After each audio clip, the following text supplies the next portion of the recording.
Sir ನಿನ್ನೆ ಸಚಿವ ಶಿವಾನಂದ ಪಾಟೀಲ್ ಅವರು ಮಂತ್ರಿ ರೈತರ ಬಗ್ಗೆ ಒಂದು ಯಾರು ಶಿವಾನಂದ ಪಾಟೀಲ್ ರೈತರು ಬರಗಾಲವನ್ನ ಅಪೇಕ್ಷೆ ಮಾಡ್ತಾರೆ, ಆಸೆ ಪಡ್ತಾರೆ, ಸಾಲ ಮನ್ನಾ ಮಾಡ್ಬೋದು ಅಂತೇಳಿ ಆಸೆ ಪಡ್ತಾರೆ. ಆದರೆ ಈ ವೇಳೆಯಲ್ಲಿ ಸಾಲ ಮನ್ನಾ ಮಾಡೋದು ಕಷ್ಟ. ನೀವು ಅವ್ರನ್ನೇ ಕೇಳ್ಬೋದು, ಯಾಕಂದರೆ ನಾನು ಅದನ್ನು ನನಗೆ ಗೊತ್ತಿಲ್ಲ. ಅವ್ರು ಏನು ಹೇಳಿದ್ದಾರೆ, ಯಾವ ಅರ್ಥದಲ್ಲಿ ಹೇಳಿದ್ದಾರೆ, ಯಾವ ಸಂದರ್ಭದಲ್ಲಿ ಹೇಳಿದ್ದಾರೆ, ಬಹುಶಃ ಅವ್ರಿಗೆ ನೀವು ಕೇಳಿದರೆ ಸೂಕ್ತ. ಯಾಕೆ ನನಗೆ ಇದನ್ನು ಕೇಳಿಸ್ಕೊಂಡಿಲ್ಲ, ನನಗೇನು ಇದ್ರ ಬಗ್ಗೆ ಮಾಹಿತಿ ಇಲ್ಲ. ಅವ್ರು ಹೇಳಿದ್ದೆ ನನಗೆ ಗಮನಕ್ಕಿಲ್ಲ. ಅವ್ರಿಗೆ ಎಷ್ಟು ಕೇಳಿ ನೀವು.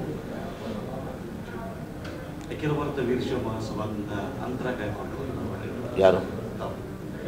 ನಾನು ಹೇಳಿದ್ದೀನಲ್ಲ, ನಾನು ಸಂದೇಶವನ್ನು ಕಳಿಸಿದ್ದೀನಿ. ನನಗೆ 23ನೇ ತಾರೀಕಿಗೆ ಪ್ರಭಾಕರ್ ಕೋರಿ ಅವರ 50ನೇ ವರ್ಷದ ಮದುವೆ ಆಗಿ 50 ವರ್ಷ ಆಗಿತ್ತು. ಆ ಕಾರ್ಯಕ್ರಮವನ್ನು ಮೊದಲೇ ಅವ್ರು ನನಗೆ ಹೇಳಿದರು. ನಾನು, ನನ್ನ ಧರ್ಮಪತ್ನಿ, ನಾವೆಲ್ಲರೂ ಕೂಡಿ, ಆಶೆ ಎಲ್ಲರೂ ಕೂಡಿ ನಾವು ಅದನ್ನು ಆ ಕಾರ್ಯಕ್ರಮಕ್ಕೆ ನಾನು ಹೋಗಬೇಕಾಗಿದೆ, ಅನಿವಾರ್ಯ ಇತ್ತು 23ಕ್ಕೆ. ಇನ್ನು ನಿನ್ನೆ ಪಾಲ್ಗೊಳ್ಬೇಕಂದ್ರೆ ಇಲ್ಲಿ ನಮಗೆ ಮ್ಯಾರಥಾನ್ ಇತ್ತು, ಹೀಗಾಗಿ ನಾನು ಪಾಲ್ಗೊಂಡಿಲ್ಲ. ಅವರೆಲ್ಲ ನಾನು ನಿನ್ನೆ ಸಂಪೂರ್ಣ ಈ ಮ್ಯಾರಥಾನ್ದಲ್ಲಿ ವೃಕ್ಷತಾನದಲ್ಲಿದ್ದೆ. ಸಾಯಂಕಾಲ ನಾನು ಸಿದ್ದೇಶ್ವರ ಶ್ರೀಗಳ ಒಂದು ಗುರುನಮನ ಕಾರ್ಯಕ್ರಮದಲ್ಲಿದ್ದೆ. ನಾನು ಪೂರ್ತಿ ಯಾವುದನ್ನು ಕೂಡ ಗಮನಿಸಿಲ್ಲ.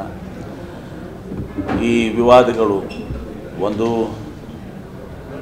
ಟಿಪ್ಪು ಸುಲ್ತಾನು ಒಂದು ವಿಚಾರದಲ್ಲಿ ತಮಗೆಲ್ಲ ಗೊತ್ತಿದೆ, ಬ್ರಿಟಿಷರ ವಿರುದ್ಧ ಹೋರಾಡಿದಂಥ ವ್ಯಕ್ತಿ. ಹೀಗಾಗಿ ಅದನ್ನು ಆ ಇತಿಹಾಸವನ್ನು ಯಾರಿಗೂ ಅಳಿಸಿ ಹಾಕಲಿಕ್ಕೆ ಆಗೋದಿಲ್ಲ. ಬ್ರಿಟಿಷರ ವಿರುದ್ಧ ಹೋರಾಡಿದಂಥ ಸತ್ಯ.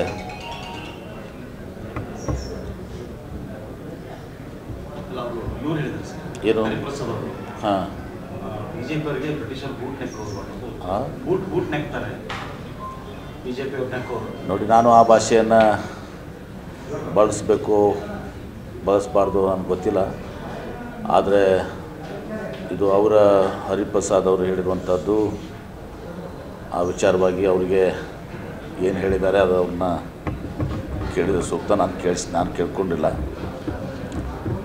ಅದಷ್ಟೇ ಒಂದು ಸಂದರ್ಭದಲ್ಲಿ, ಸ್ವಾತಂತ್ರ್ಯ ಹೋರಾಟದಲ್ಲಿ ಇವತ್ತು ಈ BJPಯವರ, RSSನವರ ಕೊಡುಗೆ ಏನೂ ಇಲ್ಲ. ಸ್ವಾತಂತ್ರ್ಯ ಹೋರಾಟದಲ್ಲಿ ಇವರು ಯಾರೂ ಕೂಡ ಭಾಗವಹಿಸಿಲ್ಲ.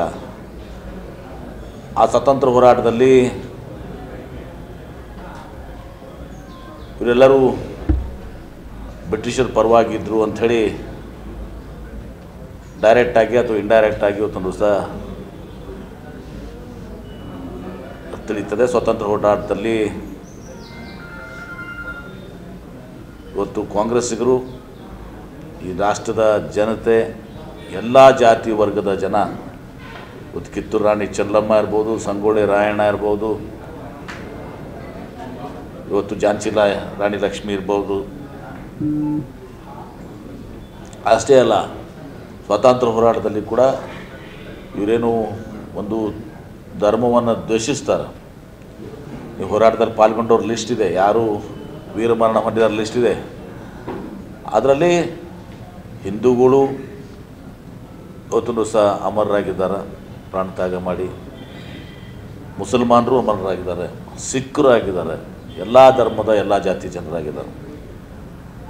ಹೀಗಾಗಿ ಇವರು ಯಾರೂ ಸ್ವಾತಂತ್ರ್ಯ ಹೋರಾಟದಲ್ಲಿ ಪಾಲ್ಗೊಂಡಿಲ್ಲ, ಇವ್ರ ಕೊಡುಗೆ ಏನೂ ಇಲ್ಲ.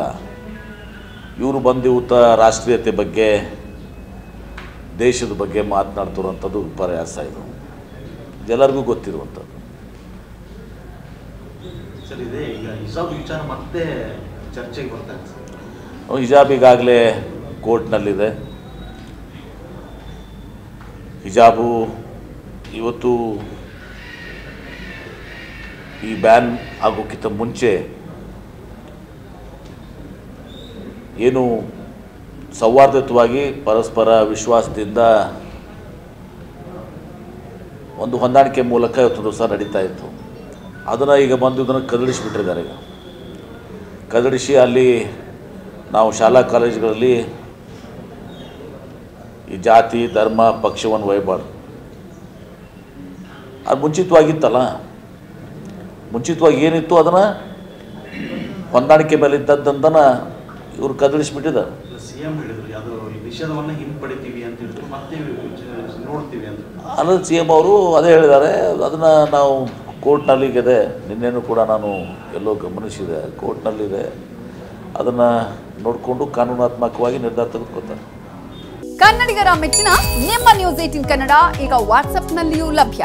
ಕರ್ನಾಟಕ ಮತ್ತು ದೇಶ ವಿದೇಶದ 360 ಡಿಗ್ರಿ ಸುದ್ದಿ ವಿವರವನ್ನ ನೀವು ನಿಮ್ಮ ಕೈ ಬೆರಳುಗಳಲ್ಲಿಯೇ ಪಡೆಯೋದಿಕ್ಕೆ ಈ QR ಕೋಡ್ ಅನ್ನು ಸ್ಕ್ಯಾನ್ ಮಾಡಿ. ನಮ್ಮ ಚಾನೆಲ್ ಅನ್ನು ಫಾಲೋ ಮಾಡಿ, ನೋಟಿಫಿಕೇಶನ್ ಆನ್ ಮಾಡಿ.